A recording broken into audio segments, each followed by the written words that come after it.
ఏ విజయం నీ కోసం నా కోసం ఎటు పోదురా నువ్వు చేసిన కష్టం ఎప్పటికైనా సొంతం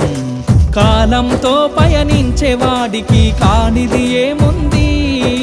సాధనతోనే సాధ్యమవ్వునని సదాశయంతో సాగర ముందుకు రాదురా ఏ విజయం నీ కోసం నా కోసం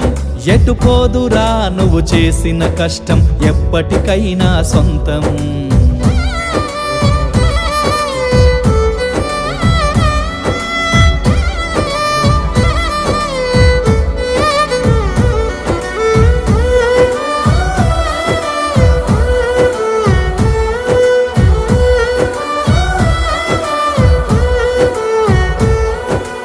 ఆకాశంలో అలలాగా పోయే ఆ పక్షులనే చూడు అనుకున్న గమ్యమెంతున్న గాని అవి